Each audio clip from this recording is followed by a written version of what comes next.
এই বুধবারটা আসলে না আমার মনটা ভীষণ আনন্দ আনন্দ থাকে যে সপ্তাহটা শেষ হতে চললো।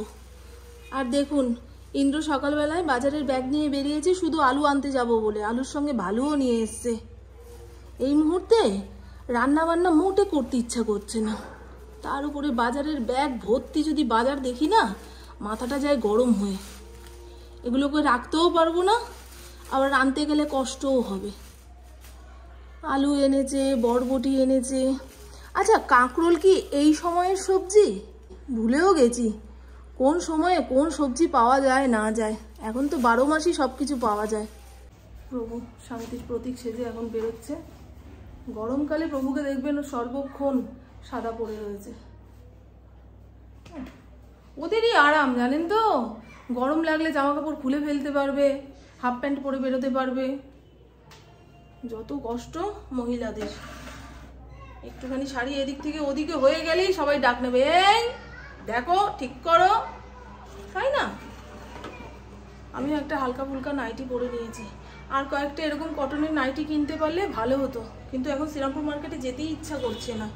রাত্রির 10টা সাড়ে 10টা পর্যন্ত 38 ডিগ্রি 39 ডিগ্রি টেম্পারেচার রয়েছে।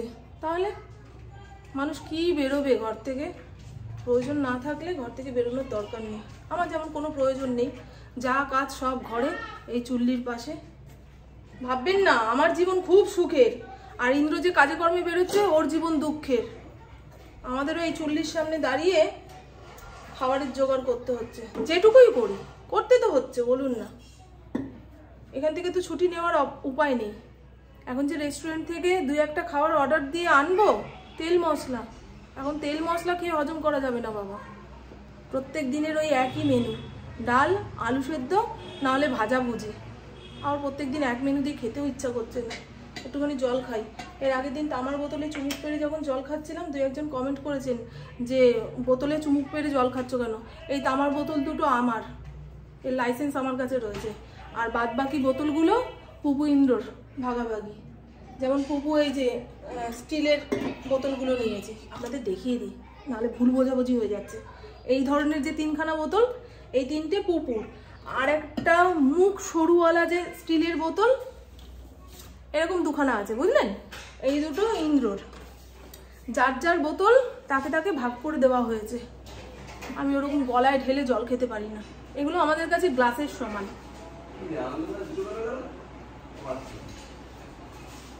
আজকেরটাও দিয়েছে, কালকেরটাও ওখানেই ছিল।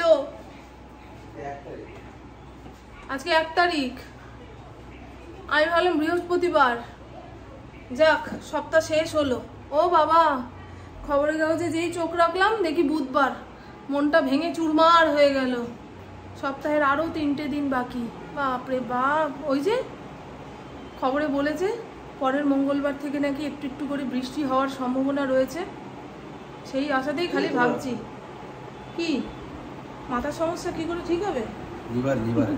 লিভারে আমার লিভারের কোনো গন্ডগোল হয়েছে জানেন তো, সর্বক্ষণ যেন পেটটা ভর্তি ভর্তি। আরে বাবা বলো না, কি আমি কি বিরাট রোগের কথা বলছি? এই না উল্টো পাল্টা হেভি নেগেটিভ মানুষ জানেন তো। আমি বললাম লিভারের সমস্যা, ও বলছে লিভার চেঞ্জ। এরকমই, এদের ফ্যামিলির লোকই এরকম জানেন তো। বলবে এখানে ফুসকুড়ি, ও সেটাকে নিয়ে যাবে ক্যান্সারে, কাশি নিয়ে যাবে টিবি যক্ষাতে। ওরা সবাই এরকম, মা 2 ভাই 2 বোন, ওদের এইটুকু হলে ওরা এতটা বাড়িয়ে বলে। এখন আমাদের রাইস কুকারটা ডাইনিং টেবিলের নিচে রাখি। টেবিলের মধ্যে রাখলে না অনেকটা জায়গা খেয়ে বসে থাকে, প্রত্যেক দিন তো আর ব্যবহার হয় না। আজকে রাইস কুকারে করে ভাত করব, কারণ ইন্দ্র বলে গেল পান্তা ভাত বানিয়ে রাখো, আর এই সমস্ত বাজারপাট গুছিয়ে ফেলতে হবে। পান্তা ভাতের সঙ্গে ডালের বড়া করব, সেই কারণে মুসুর ডাল ভিজিয়ে রাখলাম। আধা ঘন্টা 1 ঘন্টার মধ্যে ভিজে যাবে না, বেটে মচমচে করে ডালের বড়া বানাবো, সঙ্গে আলু ভাজা। আমার আর পুকুর জন্য একটু ছাতু মাখবো। আমরা পান্তা ভাতের সঙ্গে ছাতু মাখা খেতে খুব ভালোবাসি, ইন্দ্র আবার খেতে চায় না। আমার পুপু উঠলো ঘুম থেকে, কাল রাতে ঘুম হয়নি। ইন্দ্র বলে গেল 1:30টার সময় বাড়িতে আসবে, খেয়ে দিয়ে ফুটবল খেলা দেখতে যাবে। এই চাঁদি ফাটা রোদে মাঠে বসে খেলা দেখা, ভাবুন তো শরীরে কত তেল। তাই দুপুরে ছ্যারাক ছ্যারাক খাওয়া হবে। আজকে পান্তা ভাত বানানোর সুযোগ রয়েছে। আর কলমি শাকটা ছাড়িয়ে রাখি, এইভাবে বেঁধে ফ্রিজের মধ্যে রেখে দিলে না পাতাগুলো হলুদ হয়ে যাবে, পরে আর সেটা খেতে ইচ্ছা করে না। আর কলমি শাক আমার ভীষণ প্রিয় একটা শাক। খোল রে বাবা, কি টাইট ফিট করে বেঁধেছে গো, মনে হয় পাসওয়ার্ড মেরে দিয়েছে।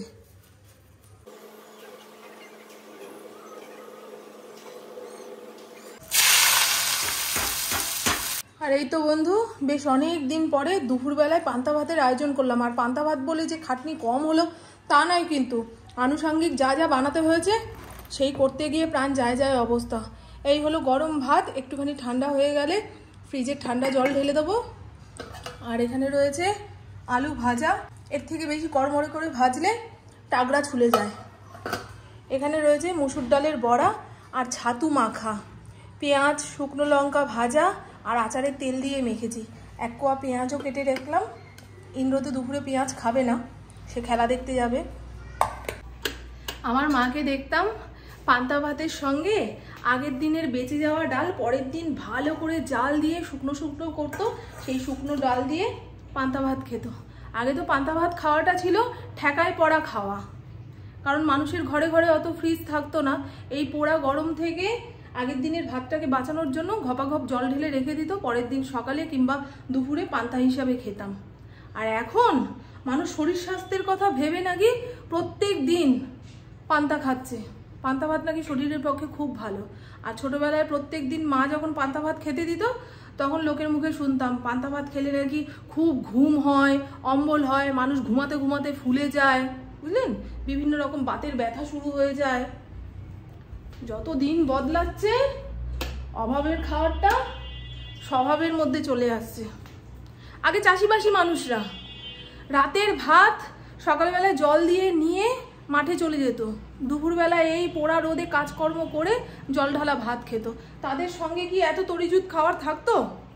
একটা পেঁয়াজ একটা কাঁচা লঙ্কা দিয়েই খেয়ে নিত, তাও আবার বাড়ি থেকে নিয়ে যেত না। চাষের জমিতে যে ভালো লঙ্কা থাকতো, একটুখানি পেঁয়াজ তুলে নিয়ে খেয়ে নিত। ওটা দে মা, ওই যে দেখছেন রুদ্রমূর্তি, দেখাই আপনাদের। এই যে এই হাড্ডিগুলো এনে দেওয়া হয়েছে। এই এই হাড্ডি খা, হাড্ডি খা, হাড্ডি খা, ওটা ফেল। খুঁজে পাও না, খুঁজে পাও না, হ্যাঁ নিজের জিনিস খুঁজে পাও না, যত্ন করে রাখতে হবে তো। ছিপিটা কোথায় গেল আবার? ছিপিটার উপরে বসলো।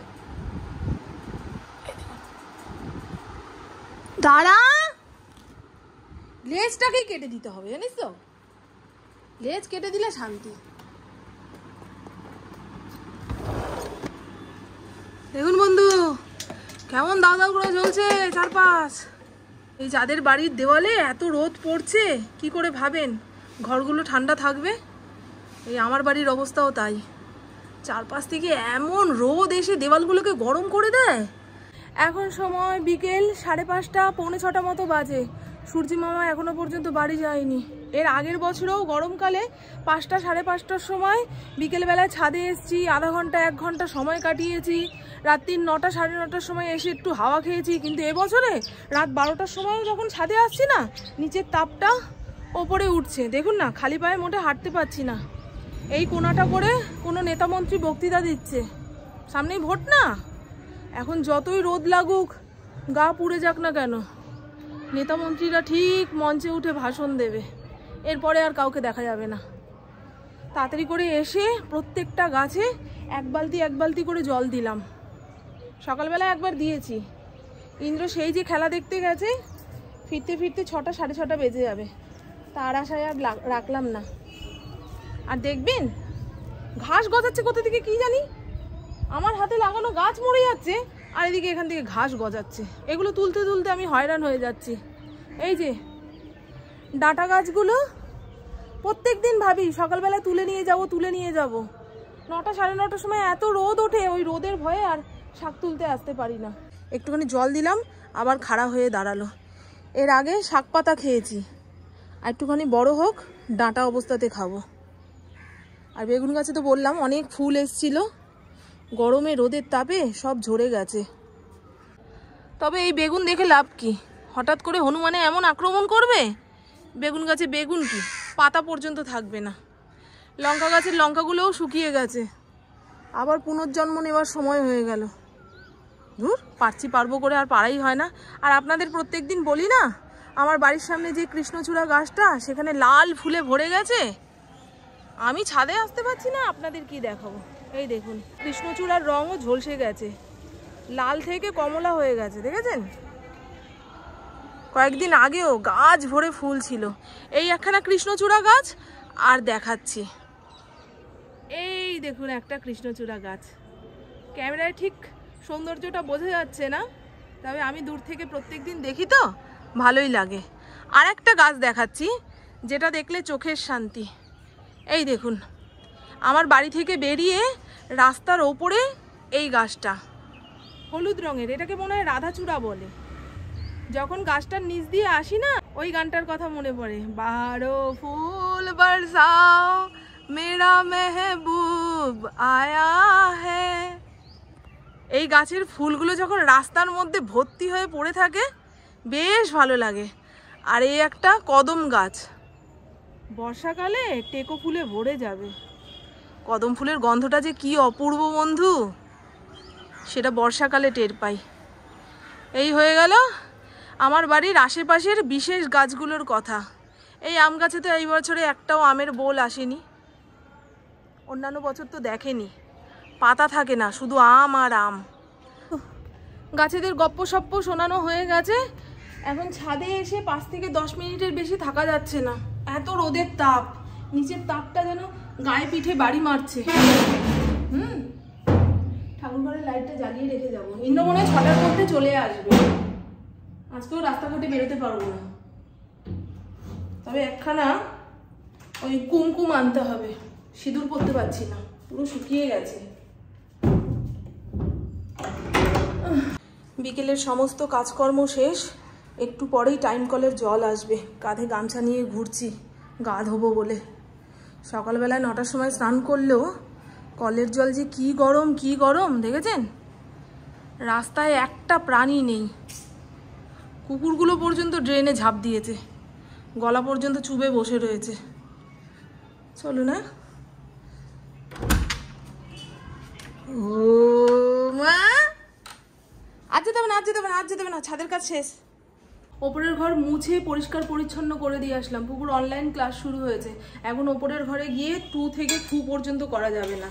আর দেখবেন গরমকালের চারপাশের পরিবেশ না কেমন অশান্ত থাকে, গাড়ির আওয়াজ খুব বেশি করে কানে লাগে। পাশের বাড়ির 4টে বাচ্চা একসঙ্গে কান্না শুরু করেছিল, এক্ষুনি থামলো। ফড়িংকে খেতে দিলাম, নাহলে মুখের দিকে তাকিয়ে বসে রয়েছে। বিকেলের খাবারটা যেহেতু ইন্দ্র দেয়, আজকে ঠিক বুঝে উঠতে পারছে না, বাবা নেই, আমি কি বিকেলের খাবারটা পাবো, এরকম একটা দৃষ্টি নিয়ে আমার দিকে তাকিয়েছিল। ওকে খেতে দিলাম।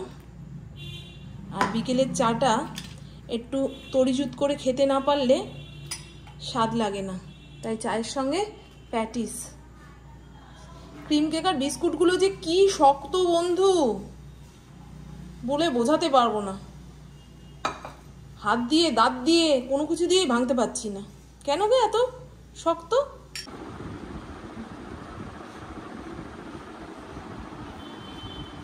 দুপুরে যে জল ঢেলে পান্তা ভাত বানিয়েছিলাম যেটুকু আছে সেটা দিয়ে রাত হয়ে যাবে। দুপুরে তো খেয়েছি আলু ভাজা, বড়া ভাজা, ছাতু মাখা দিয়ে। রাতের জন্য তো কিছু বানাতে হবে। পান্তা ভাতের সঙ্গে যেই তরকারিটা খুব চলে সেটাই বানাচ্ছি, ওই আলু চচ্চড়ির কাছাকাছি। পরিমাণ মতন তেল দিয়েছি, তেলের মধ্যে কালো জিরা, শুকনো লঙ্কা ফোড়ন দিয়ে দিলাম। এখানে আলুগুলো একটু লম্বা লম্বা মোটা মোটা করে কেটে নিয়েছি।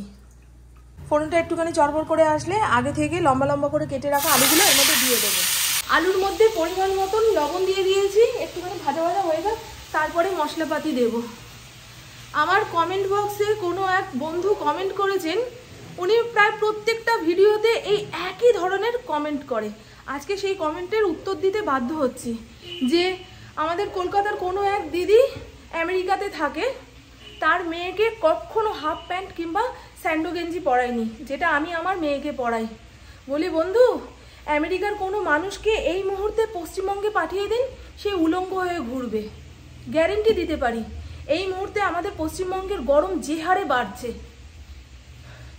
সব জায়গার ওয়েদার সমান নয়। আমেরিকার মানুষরা হয়তো 2 মাস গরম পায়, বাদ বাকিটা শীত আর শীত। আর আমাদের পশ্চিমবঙ্গের মানুষ 2 মাসে মাত্র 7 দিন শীত পায়, বাদ বাকি গরম আর গরম। আবার একজন কমেন্ট করেছেন যে তুমি এমন গরম গরম করছো, মনে হয় জীবনে এরকম গরম দেখোনি। সত্যিই বন্ধু, আমি আমার জীবনে কেন, আমার ঠাকুমা বলছে তার জীবনে এরকম গরম দেখেনি। আপনি হয়তো আমার ঠাকুমার থেকেও বয়স্ক মানুষ, দেখেছেন বলে এই গরমটাকে আর গরম বলে মনে হচ্ছে না।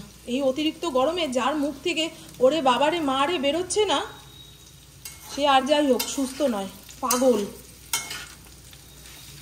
আমার গরম লাগছে মানে ভেবে নিন এবছরে পোড়া গরম। আমি অনেক গরম সহ্য করতে পারি। এর মধ্যে টমেটো, অল্প একটুখানি শুকনো লঙ্কার গুঁড়ো, হলুদ গুঁড়ো, জিরার গুঁড়ো, কয়েকটা চেরা কাঁচা লঙ্কা রয়েছে, দিয়ে দিলাম। একটুখানি নাড়িয়ে চাড়িয়ে পরিমাণ মতন জল দেবো। একদম মাখা মাখা করে তরকারিটা রান্না করতে হবে, কারণ পান্তা ভাতের মধ্যে জল থাকবে। এটাও যদি একদম রানিং হয়, ভাতের সঙ্গে দিয়ে খাওয়া যাবে না। আর আমাকে দেখুন, আমি সামনের মুদিখানার দোকান থেকে 1 প্যাকেট তেল আনতে গেছিলাম, হাউসকোটটা চাপিয়েছি, গা হাত পা জ্বলে পুড়ে যাচ্ছে। এই তো রাতে শোয়ার আগে একবার স্নান করে নিয়ে শুতে যাব। যারা আলু খেতে ভালোবাসেন তারা অবশ্যই এইভাবে তরকারি বানিয়ে একবার পান্তা ভাতের সঙ্গে খেয়ে দেখবেন। কি ট্যাস কি ট্যাস! কালারটা দেখছেন? যেমন কাঁচা লঙ্কা দিয়েছি তেমন টমেটো। এরপরে ইন্দ্র আসবে। এখন ঘড়ির কাঁটা 9:14 ঘরে।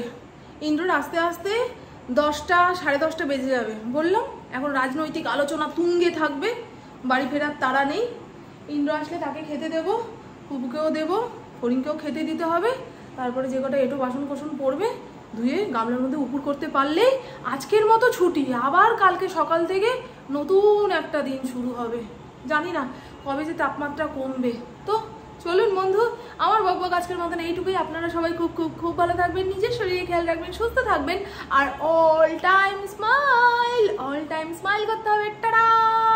খুব ভালো থাকবেন। ভাবছেন ঘর থেকে বাইরে বেরোলে শান্তি পাবেন? 1 ফোঁটা হাওয়া নেই।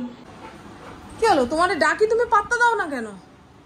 ব্যাস, নিজের আসন গ্রহণ করছে। এবারে ঘেওয়ানি কাকে বলে পাড়ার লোক টের পাবে, লোকে থানা পুলিশ করে দেবে। ফড়িং, এই গরমে চিৎকার দিস না। সাধারণ মা ডাকটাই কানে আসলে বিরক্ত হয়ে যাচ্ছি, তারপরে তোর ঘেওয়ানি। যা গিয়ে বস, জানলা খুলে দিয়েছি।